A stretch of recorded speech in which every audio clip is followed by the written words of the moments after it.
I'm Adam Peabody. I'm the co-founder and CEO of Reddi Beverage Company and co-founder of Flora. Give me a little bit of a cloud level overview about the two entities and kind of how what they all do and what kind of products you guys are producing. Reddi Beverage is our manufacturing arm. Right now, honestly, it's probably like a 80-20 split between like us primarily just manufacturing Flora, and then we do a little bit of co-manufacturing and specialize in functional beverage. So we don't do any alcohol here.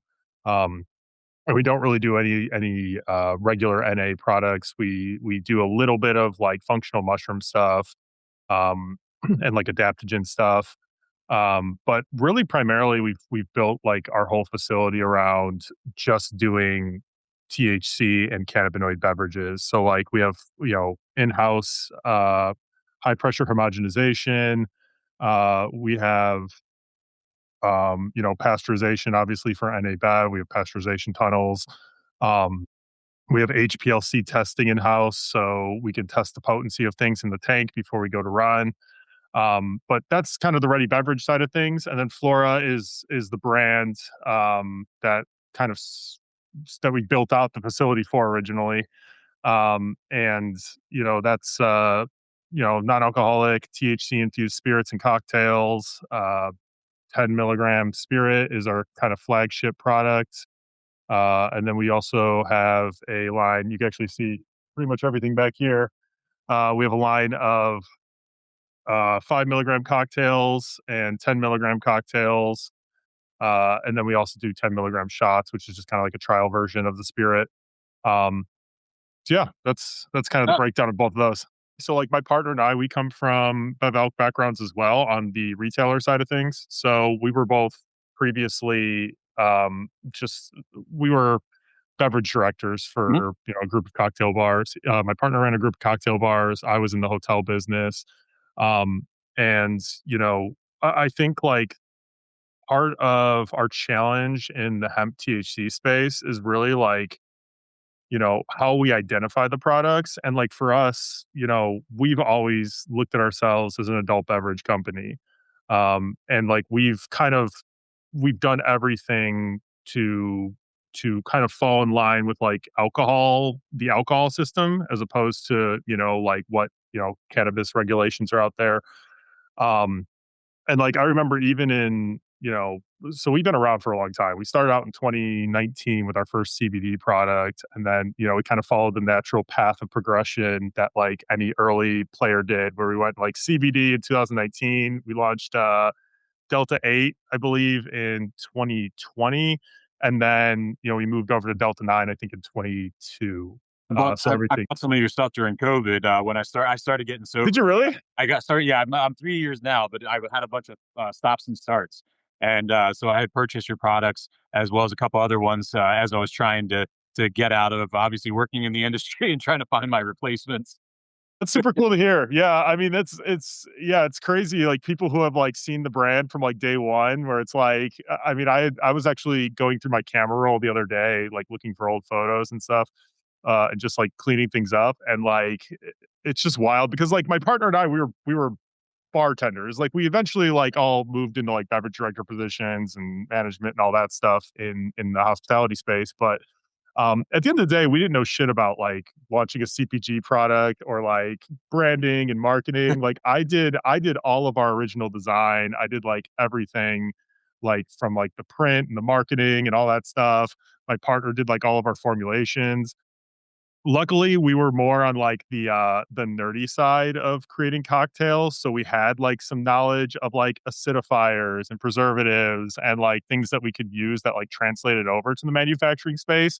But like those original bottles were just like not meant for scaling at all. Like the I, wax seal, like that was the first thing when we started moving into like major markets and we started selling like a ton of product. We had like 4 pots of wax going at once. We had somebody like literally but it was sitting there like, so popular. Then I understood why you did it. I get it. yeah, That was yeah. what we were all doing. We were wax tipping everything back then. Well, it was like our differentiate, right? It was like just like, oh, this is like a really cool back bar presentation, and it worked out really well when we were making, 5 or 6 cases at a time in my partner's living room. But like we didn't really think about how that would scale to like, several 100,000 bottles a year or whatever. And we were I like, we have to get rid of this freaking wax. So like when we rebranded, we were like, all right, this is an excuse to finally pull the wax seal.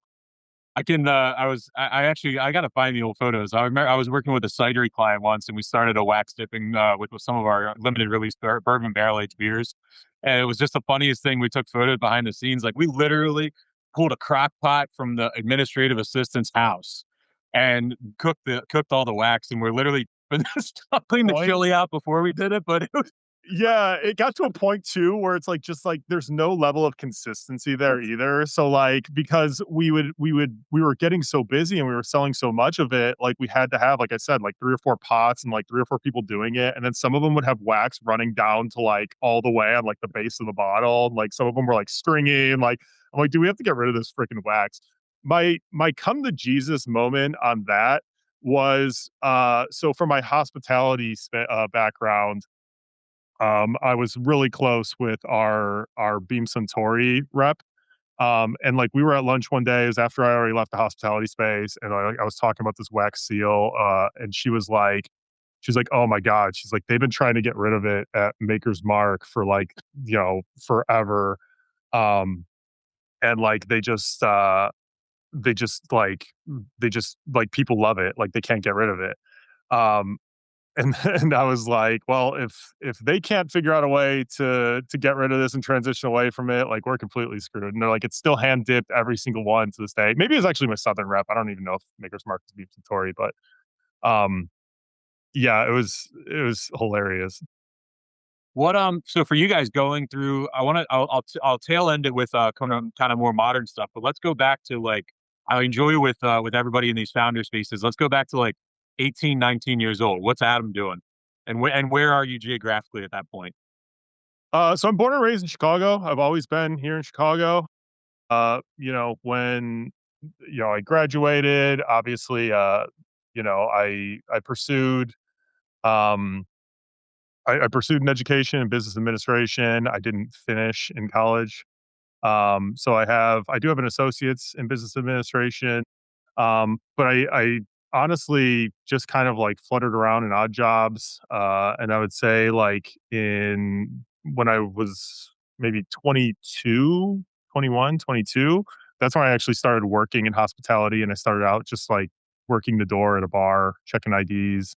And that was really where my like journey into hospitality started. And it's kind of a wild path that I took because I ended up, like I said, just started working security, checking IDs, and I was seeing like how much, We're together at the same age. yeah, like how much money the bartenders were making, and I was like, holy shit! I'm like, I want to bartend. I'm Um, making $50 an hour. If I have to wrestle this guy, I'm gonna get sued. You know, as a bartender, as a bouncer, first you got a whole night, another world. first night as an ID checker, it was at a place called Fedora Lounge on Clark Street. I literally had a wasted army vet who was like way bigger, way stronger than me, like just causing a freaking scene.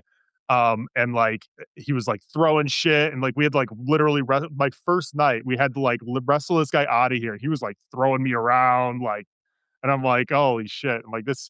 I'm like, I literally asked the owner, I'm like, is it always like this? He's like, no, that's actually like a very unique situation. It just happened to be like your first night doing this. But as luck would have it, at that bar when I was checking IDs, I expressed like some interest in bartending, and they were kind of like, all right, we'll keep a position open for you, or we'll keep that in mind.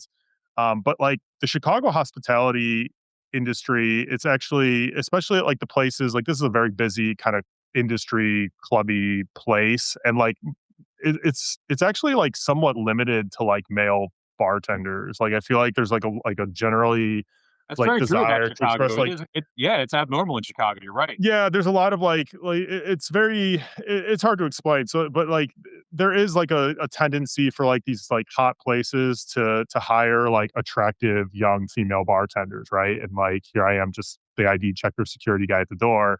But as luck would have it, one of the bartenders like broke her wrist scooping ice somehow in the craziest way, and she was out for like 3 to 4 months, and so I was able to like work in on kind of like a temporary basis bartending.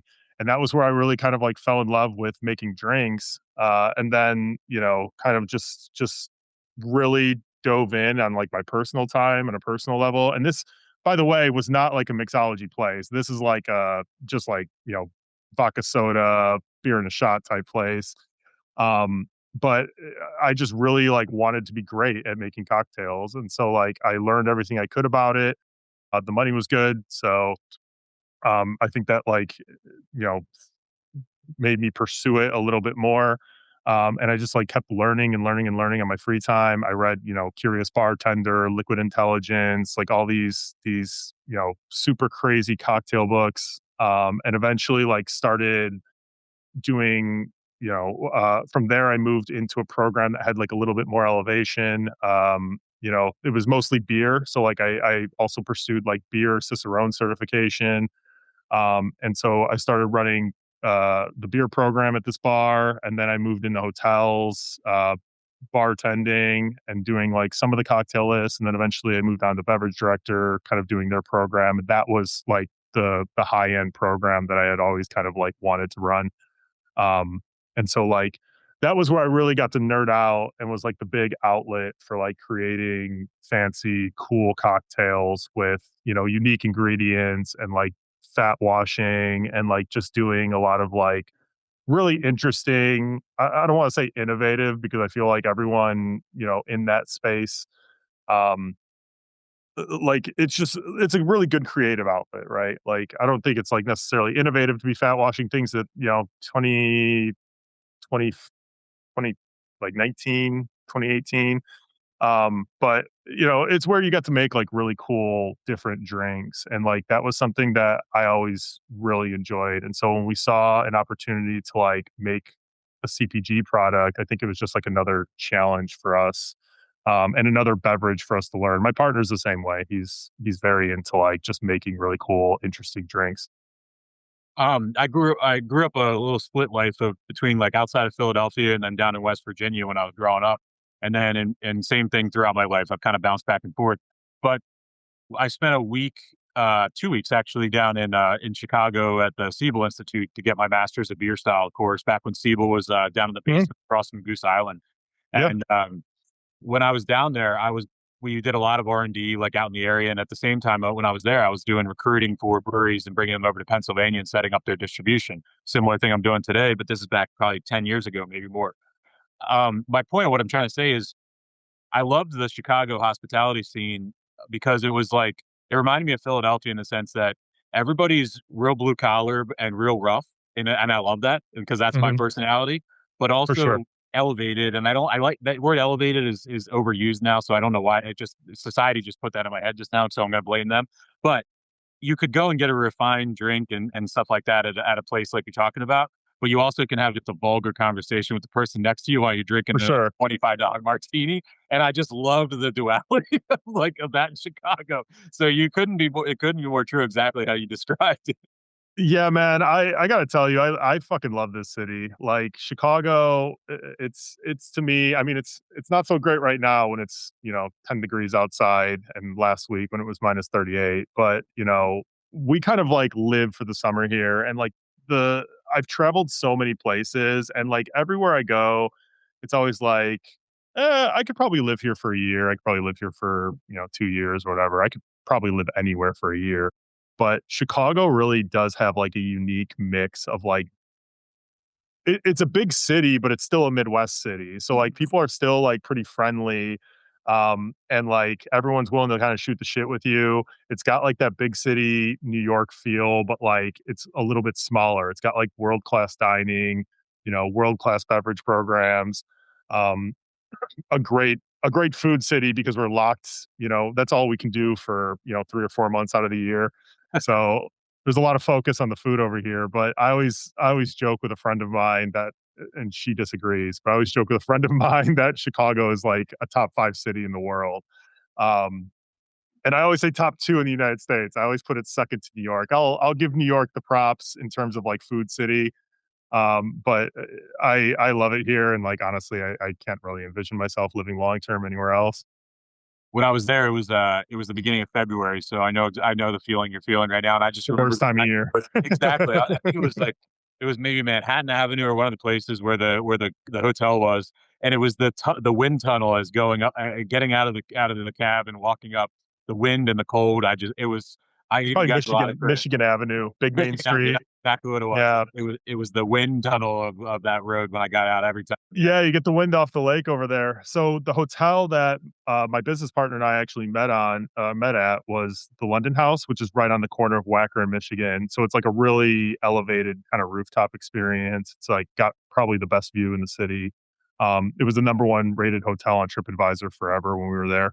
Um, I don't know if they're still there because I haven't looked into it, but that was right on the corner of Wacker and Michigan. And like on that rooftop outside, we would run like winter activations. I actually did like this whole series with the chef there that was called like the Nordic event, where we would basically, because the rooftop was closed throughout the winter and it was like our number one draw point for the hotel. Um, so like we would do this, we were trying to like monetize winter, and we do this event called the Nordic event where people would buy tickets. It was like 10 seats at the bar. The chef would come up and cook.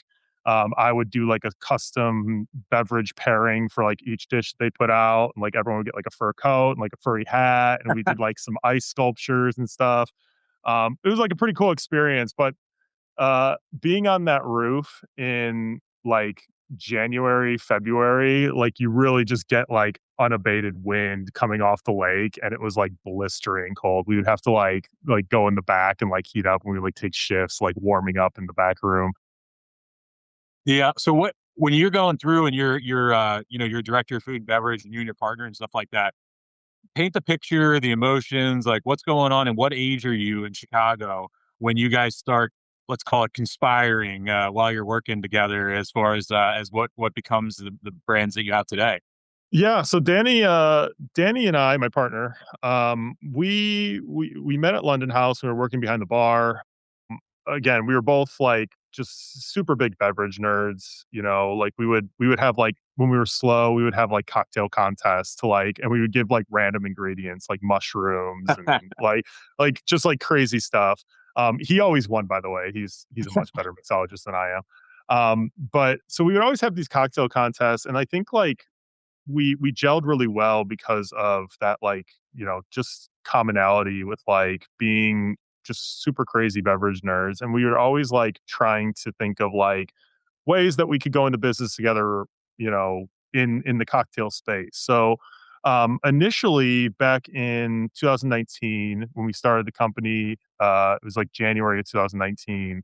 We started out doing like premium cocktail syrups and selling mostly B2B. So we did like some very large hotel programs where like they wanted to maintain natural ingredients and they wanted like consistency in their cocktails, but they didn't, you know, they didn't necessarily have the staff for it, or they didn't want to produce, you know, they didn't have the kitchen for it, or they just weren't getting consistent results with their batch recipes. So we would basically make, you know, blueberry syrup with like organic blueberries in like very large quantities, you know, 40, 50 gallons at a time, for these hotel programs.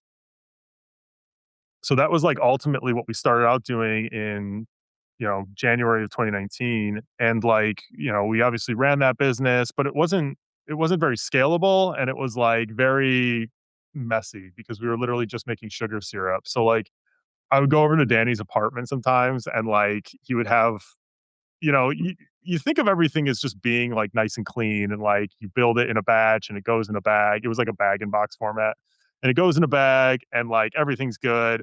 But like in reality, when you're doing these things, like you screw up sometimes and you get, you know, sugar on the floor. And if you get simple syrup or any sort of syrup on the floor, it's like it's like impossible to clean up with just one pass. Like you'd like go into his apartment and he'd be like sticking to the floor and be like, dude, we need to mop this like 3 or 4 more times.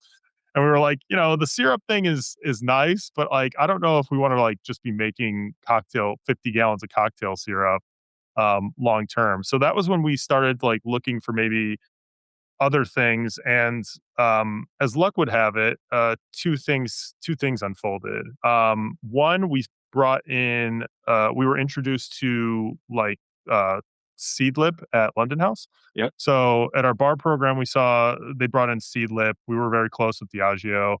Um, this is like I think like right around the time they bought them, and they introduced Seedlip to us, and we were like, "Oh, this is cool! Like you can make non-alcoholic cocktails for people." But we were like, "Where's the functionality?" You know, like it's really just a placebo. And like not to knock Seedlip or any other brand.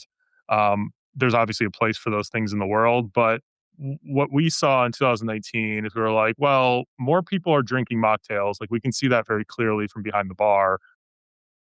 You know, that people are answering like the sophistication and creating like Seedlip to like, you know, make a product that still has kind of like cocktail flavor without the alcohol.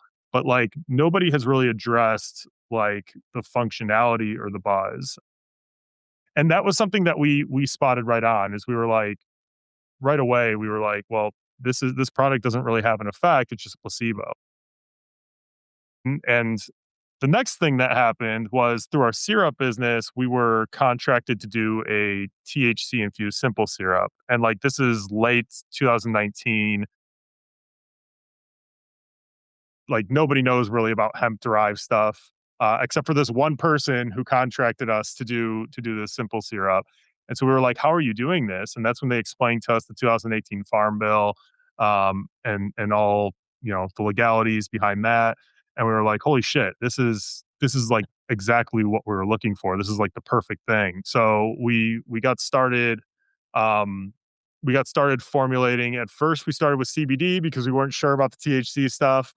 We were like, all right, maybe you do it, but like, we're not trying to go to jail.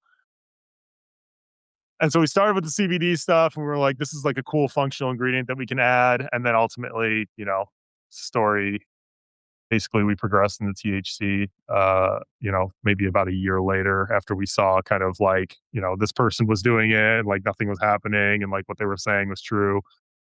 So yeah, that was kind of like the origin story of Flora. I know it's a mouthful.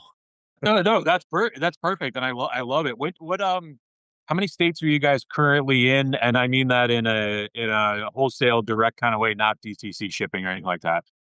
Yeah, we're currently in 11 states. We're launching Texas next month. So we're in 11 states. We've had to, go in, go out. Like we've done the rigmarole with everyone. Yeah, we're in eleven markets right now. We're excited to launch Texas.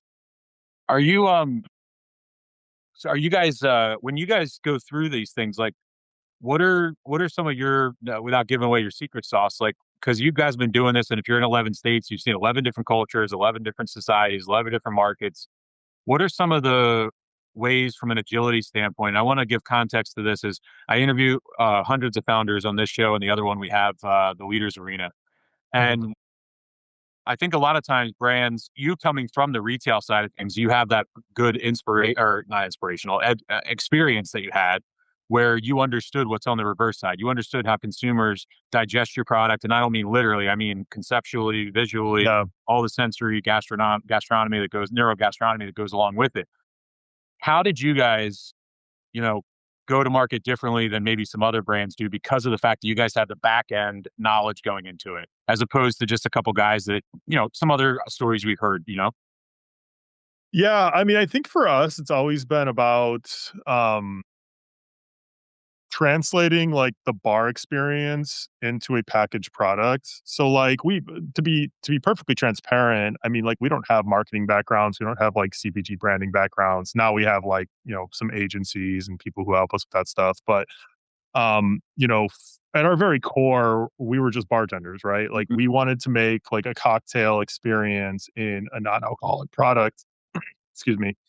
So like that has really always kind of been our driving ship and we like making things. So like the manufacturing side of things, like we built this whole entire, 11,000 square foot manufacturing facility dedicated to these products, which like maybe wasn't always the best use of like our capital. Maybe like it would have been better to go and co-pack and market it, but like that's the part of the business that we really enjoy. So like we we have always looked at building products from like the liquid first approach, and we've always really focused on like what what was in the can, in the bottle, and kind of worried about, the outer packaging and stuff like that, um, second. So, like, that's why we insist on doing all the things ourselves, because we don't trust anyone else to do them. So, like, we want control over all of the things. Like, the only thing we don't do here is grow it. So, like, we emulsify here. We obviously, batch here, mix, and fill, label, and we do all the things here. Um, and like that's something that we've always wanted to have control over, and something that we've always really enjoyed. So, like, I would say that's like the biggest thing. you know, to answer your question, I'm not sure if we really considered like how it appears on the back bar as much as like maybe we should have. We've always just been more so like we just want to make cool fucking drinks. Like we just want to make like good stuff. We want to make cool drinks. We want to make a really great product. And like that has always been like the main number one focus of us for us. Now I know this not always is your favorite product, but like what are your top two sellers right now from dosage and flavoring right now? Yeah, so we aren't live with the 10 milligrams yet Okay. in any markets except Texas. They're going live February 3rd. We're launching with Specs, so it's big Nice. retailer out Oh, there. yeah, very nice. That's a nice rollout. Yeah. It's a good coming out party for the brand. I tend to drink the 5 milligram cocktails because I come from the bar business and I'm a THC lightweight. I really enjoy the passion fruit margarita. It's not our top selling product. The blueberry mule is our top selling 5 milligram. Um, but I like the passion fruit margarita. I really like that tropical, kind of juicy flavor. And like that's what I think is one of the differences of our products is, again, coming from a bar background, like they are a little bit more juice forward. They are a little bit more like viscous. They're a little bit more like drinking a cocktail as opposed to drinking a seltzer. But yeah, passion fruit margarita all the way for me. That's again, what I expected you to say in the sense that not the exact thing, but the different recipes that you guys have. So kind of walk me through the different cocktail concoctions that you guys have and stuff like that. Yeah, so our 5 milligrams, we do blueberry mule, we do passion fruit margarita, and we do spicy mango margarita.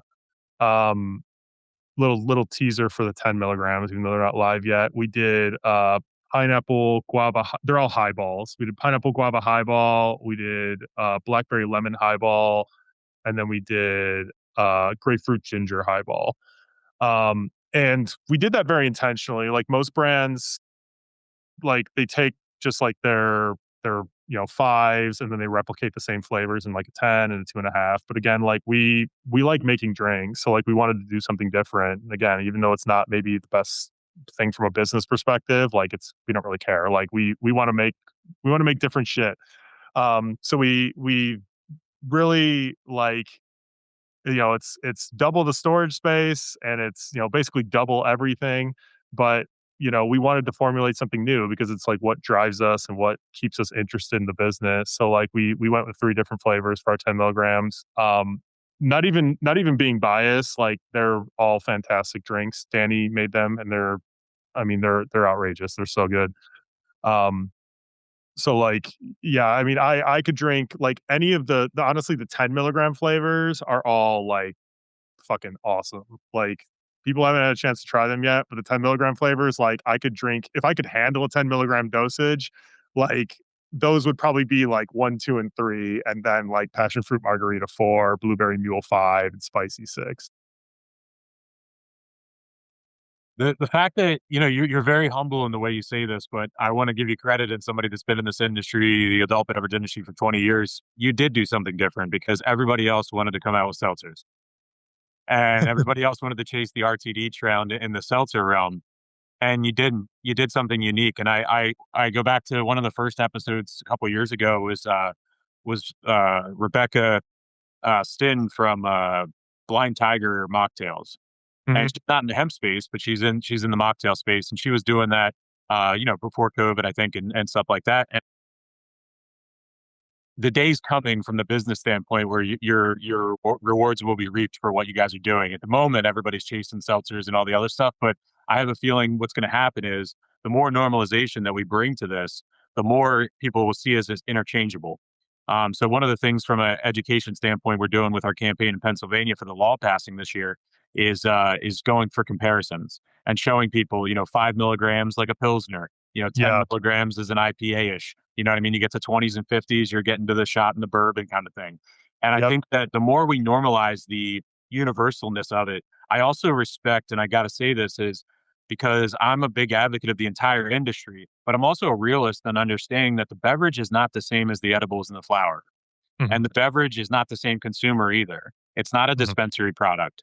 It's a product that actually, what people need to realize is it can be the lost leader, so to speak, to bring people into the entire industry, but they can't stand together because it's convoluted. Yeah. And you overwhelm the consumer and they go, whoa, that's too wild. Gummies, I'm not into that. You got to separate yourself because it's all about the consumer journey, and there needs to be an entry point.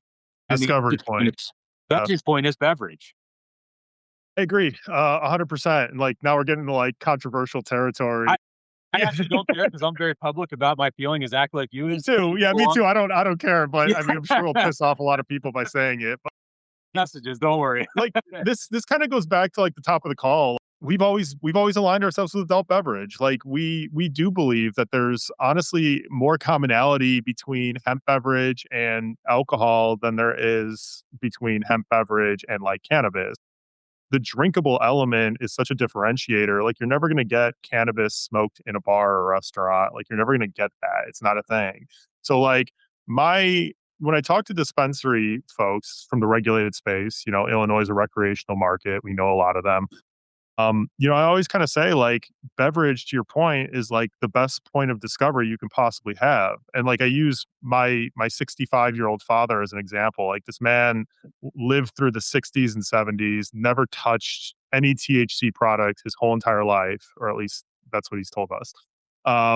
But he started drinking Flora to like support my business and like curb his drinking a little bit. And then like, about maybe 7 or 8 months ago, I talked to him and he's like, do you know that they have a seniors discount at the dispensary? And I'm like, what are you doing in a dispensary? And he's like, I wanted to like try out some other stuff. And like now he doesn't drink Flora anymore. Now he's just like, 100 milligram chocolate bars. So like that's where I think the journey is. And I think that's like where people in the recreational space are missing, like everyone's just looking at like potency and being like, oh, I think there's a lot of business challenges in the recreational space that they're now they're experiencing a little bit of a pullback, and like the market's not as bullish as it once was. And I think like everyone's kind of looking for somebody to blame, but I think if they were to flip their perspective on it and see this is a way to like actually drive awareness, like the problem I see in the dispensary channels is like there are people interested in THC who would never set foot into your dispensary. Like my dad, like he would have never walked into a dispensary a day in his life if he didn't discover the product through Flora first. And like the more availability that you have for beverage, and if you silo all the other stuff into dispensaries, that drives traffic to dispensaries. That's your point of discovery. That's where consumers are normalizing things, is in America's bars and restaurants. So yeah, I'm a firm believer that like, hemp beverage, THC beverage, intoxicating beverage belongs in adult beverage channels, and, the smokables, even the edibles. I mean, I think like the, 5-10 milligram gummies are kind of like the middle ground there. Yeah. But like, let like the dispensary guys can make their money on the smokables, the edibles. I don't think dispensary people have like a huge desire to sell even moderately dosed hemp beverage. Like I just think it takes up too much space in their vault. Like I don't know what the status is in Pennsylvania with like recreational. Do you guys have it or no? We don't have recreational, we just have medical. But then we have like in Maryland, it's recreational, and then the hemp products are only in certain areas. So right now we have the opposite, which is what our bill is. So the only law that exists is it cannot sit in the same premise and be served in the same premise as alcohol. Mhm. So our bill is just flipping the script and allowing a hemp beverage permit license to be bolted onto an alcohol license for distribution for retail, as well as for manufacturing. The other thing is that then vape shops, coffee shops, anybody like that can also buy a hemp beverage permit. And then under that is going to be called the Keystone Cannabis Board, which is the regulatory arm of those permit holders. So that's how we're organizing it to go through. And I want to remind people before you jump in, is this is back 15 years ago when we were all in the craft beer industry and we were all villainizing Goose Island and Blue Moon and all this stuff. I was Mhm. one of the only ones on the island being like, we need them because one, they have the money to educate the consumer on craft beer. And two, it's an approachable commoditized product that is an entry to the journey. And if you want them drinking your, your Surly's and your Revolution and all these other things, you need to have these guys in the front end. And I can't tell you how many family members and friends and all this stuff. I was in charge of the craft beer and business development for a $50 million wholesaler. And every day I would still serve somebody a Blue Moon if they asked me about what it is I do. The first drink I would give them would be a Blue Moon. And then they go, okay, I can do that. And then the second drink would be a little bit of a more obscure drink. And then it would go because it's a journey and it's a journey with steps. And you can't go to step 7 without going to step 1. Now, some people, yeah, they jump in, they'll cold plunge themselves right into an IPA or a triple IPA on the first jump from a Miller Lite. But most people, that'll turn you off. And that's what we don't realize is when you don't allow that journey to flow correctly and you turn them off too early, they're gone from the entire industry. And I think that's where the industry looks short-sightedly is that we need it out there alone and in the approachable commoditized shelf. Yeah, there's a component of like normalization here too with Mhm. beverage is like there's just like a destigmatization of the category through beverage. Where like, And it's comfort. yeah, like bars and restaurants, like seeing something at a bar and restaurant, it makes it normal. It makes it part of everyday life. Like a dispensary, I mean, even though it's legal here in Illinois, it's still like a very clandestine feeling experience. Like you walk into like a double lock, like, you have your It's like ID floor going into a time. women's club or something. That's what it Absolutely. feels like. Yeah. No, for sure. It does. It feels like your brain and like I'm somebody who I don't care. Like I'll go in, I'll go out, but like it's still even for me, like it feels like very like I'm doing something wrong. Like going into a dispensary, it's still, even though I know I'm not, like it's still like I can't get my brain over the feeling that like this just feels like illegal. And like when I'm in a bar, like, one of the bars down my house, like they serve Flora, and they serve a number of other hemp beverages, right? Like, and like when I'm there and like somebody orders a Wink next to me or somebody orders a Flora next to me, like it doesn't feel wrong, right? And like that's I think like the biggest hurdle that's like not super quantifiable, but that's like the biggest hurdle that I think the regulated space is trying to overcome. And that's like the biggest solution to like this dip in revenue and dip in profits that they've seen over the last, 5 to 10 years.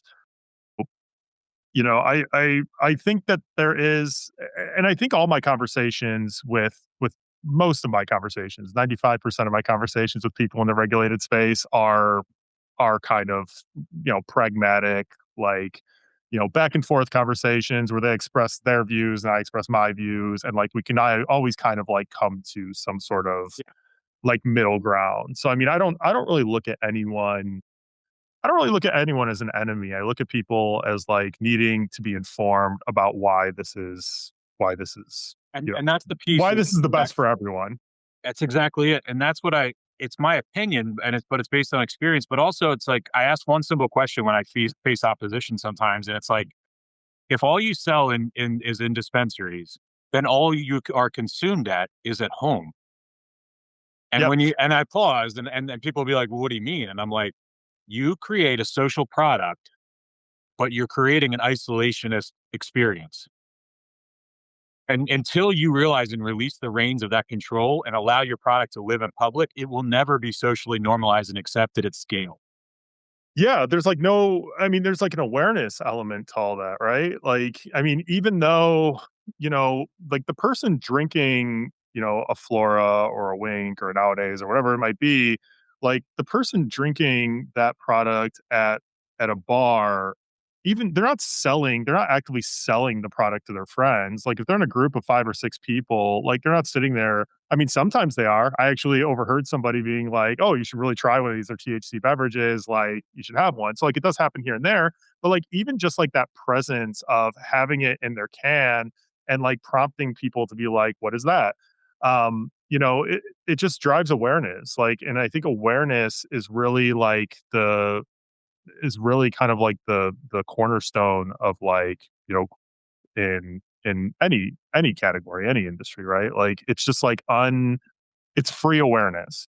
And I think those things are I think free awareness is very difficult to come by in this day and age. It, you nailed it right there. That's exactly it. And again, it's not for anybody listening and watching. I'm not speaking ill about anybody, and I'm not. Yeah, me neither. It's just one different angle to look at it. And I think the big picture is right now we're short sighted, and we need to look at the long term sustainability of things. And it's just a necessity. So I don't want to harp on it too much, but I appreciate what you're Yeah. saying with it because it's vital to how we do this. It makes the difference of where we are now in a sales standpoint to where we can be as a mature industry. Mhm. And, like, I speak also in Illinois from the perspective of, like, a recreational market too. Like, we're this is a recreational market, so, like, we had some, um, potential ordinances from the city of Chicago to be, to like a ban bill that came up. And like a lot of, the people selling the THCA flower and selling the vapes and selling, edibles, they were up in arms when we introduced a beverage carve out and they were like, well, what about us? And it's like, well, I mean, there are, I don't want to see anybody's business fail. I'm a small business owner. We built this from scratch, but at the end of the day, like there are profitable regulated channels here in Illinois that allow those products in dispensary channels. And I have no problem saying it out loud. Like I do believe that like high potency, like very concentrated things do belong in dispensary channels. You know, a vape cart of isolate is like 90% THC. Like that probably belongs in a dispensary in a regulated channel. Like that regulatory system, flawed as it may be, and we know there are flaws with it, that was designed for those products. Beverage was not really a thing when they made the regulations for cannabis in almost every state. So like those regulations were not designed to move, a low dose, heavy, high volume product, like volume in terms of like, the can size. So like the laws just weren't written for it. So like to argue that, beverage belongs in a dispensary channel, in my opinion, is pretty much arguing that it shouldn't exist because there's really no economic incentive for anyone to do that. Well, I can come back without opinion and come with data. I welcome any brand that's in the beverage space because I've interviewed a lot that hasn't been in the dispensary channel and had to pull out because of zero sales. And I think Yeah. for people to realize is a 5 milligram can of Flora. In order to compare that to a joint, that's 30 cans of Flora. There's Yeah. 150 milligrams in a joint, so it's not the same experience and it's not the same type of thing. And the part that does from a what place frustrate me is that's just a simple fact. The data doesn't lie. You look at Yeah. every brand that goes through dispensaries, they have to pull out because there's no sales. Because Yeah. exactly all the reasons we just talked about and then some. So we're at a point now where there is enough data, both anecdotally because of the size of the industry, is actual industry data that shows it's not working. So anybody that says, well, no, you need to be in dispensaries, you're just being selfish. And I'm Yeah. sorry to say that, but it is because you have a regulated system, you have retail, you're good light, you're green light go, you got everything you've been fighting for, but you want to increase your volume and you want to increase your foot traffic. You don't get that by continuing the same way. You have to have a carrot outside of the building that's going to draw people in the building. I go back to like beer companies back in the day, and I think some of them do. I'll give Trogs out of Harrisburg, Hershey, Pennsylvania, a good plug here. You get Mhm. the six pack and you flip up the bottom of the six pack. It's directions to the brewery.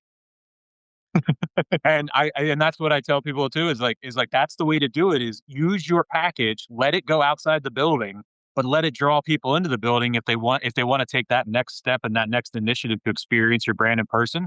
Let's think about that same thing from that aspect. It's like check out, support your local dispensary, but buy this in the liquor store. You know what I Mhm. mean? Like let's think about some sort of collaboration where they feel loved and they get the presence and the traffic. Because I don't mean this ill about them. I'm not speaking badly as much as I am. It is very frustrating to not see that 5 years from now, if that product is not sitting outside of the dispensary, that category of the industry might not exist in the way we Yeah. see it today.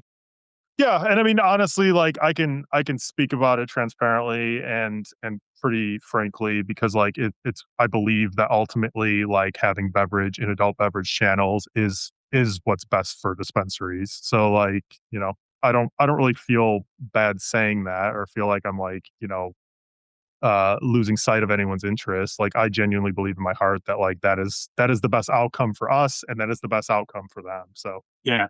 that's all I'll Perfect. say on the matter. Yeah, exactly. I'm sorry. I'll hop off of that soapbox there. No, no, no, it's all good. Yeah, I could but just rant about that forever. I could, obviously we do it on a weekly basis with everybody. So, I'll close out with a couple other things. I want to let you know I'll probably reach out to you and see if we might be able to get you on camera for the "I Want My THC" campaign. Just saying the phrase and helping us drive traffic down for the signatures. I'm sure that's not something. I'm sure that's something you'd be willing to do. Absolutely. Yeah, of And course. then as we get this law passed, I'll definitely talk to you about getting these products down in Pennsylvania because I think right now our current market is full of seltzers and things like that. And I think specifically for us, between you and a recent guest was Gordon over at Float House up in Connecticut. So they I do, love their yes, they exactly. uh, There's, there's certain that is categories. Yeah, the only non-alcoholic beer from somebody who went through Cicerone. Like that beer is phenomenal for like a non-malt, non-fermented, non-alcoholic beer. Very good product. I did a post about it that it actually I've always missed that in 3 years of being sober. I missed the enamel being pulled off my teeth, and I really just missed that bite of the IPA. And I actually got choked up on Christmas Eve. Christmas Eve morning, the package landed from Gordon and Jared. I pop first within minutes. I pop open that double IPA and actually broke a tear because they actually nailed it, and they brought back that feeling where I had no guilt. You know what I mean? No alcohol, but I get to have that certain sensory reaction that I wanted. But yeah, it tastes like a beer. I don't know if I've had their IPA, but I've had their lager style product. I Yeah. tried it at the Hemp Beverage Expo down in Georgia, and I was like blown away. I feel like I'm always like, oh, here we go. When I try like a malt, um, um, like a malt based alternative, the ones that are fermented and alcohol removed are typically pretty good. But like the ones that have, because obviously we can't do that with hemp because of TTB stuff. Yeah. But like they did a really great job. So Yeah, props to them. it was, far from the biscuit bombs that I'm used to trying off the shelves. Yeah. Perfect. Well, Adam, I'll close out, and if there's any, remind people name of the business, kind of where to find you on LinkedIn, handles, everything like that, and follow the business and tell people to hop online. Yeah, so you can follow us on Instagram at drink.flora. You can find our website at www.drinkflora.com. And you can find me on LinkedIn at Adam Peabody. Excellent. Well, hey, I'll close out and remind everybody, Adam, there's no script, there's no prep. Adam and I do not know each other. We've never met, we've never shaken hands, we've never shared a drink together at a bar in Chicago. We This have is not, how but we you will connect. soon. Well, yeah, exactly. We will be soon though. But this is how you connect with people. This is there's no script and there's no agenda and there's no sponsors intentionally. This is an organic conversation, and this is the one of the realest things on the internet. And I want people to take away not only the conversation about hemp THC beverages, but the fact that when you open up and you're vulnerable with other people, you can really connect and find common ground. And I think that's something in 2026 we all need to realize is that we're all in this beautifully destructive life together, just trying to figure shit out. So as I close out, I'll remind everybody to please look people in the eye as you're walking down the street, say hello to a stranger, pause before you answer, and actually listen to what they say when you ask them how they're doing. Give a shit about your neighbors and hold a door for somebody, male, female, it doesn't matter. Even if it's a little German Shepherd, just put some positivity out in this crazy fucked up world sometimes. So, I'll hold the door for the German Shepherd before I hold the door for any human being. well, hey Adam, you Well, have a that's a good great rest. Of closing. That is a great closing. I You're good, man. You have a good rest of your day, and I want to thank you as I close out. The last piece is there were no questions, and the courage that for you to hop on and be vulnerable with me for an hour and get to know me as well as allow me to get to know you. That's a unique personality type, and I need to publicly acknowledge that and thank you for taking the chance and the courage and hopping online and telling your story. Yeah, absolutely, man. Anytime. Thanks for having me. Would love to do it again sometime. We definitely will, Adam. You have a good rest of your day, buddy. Take care. You too. Take care.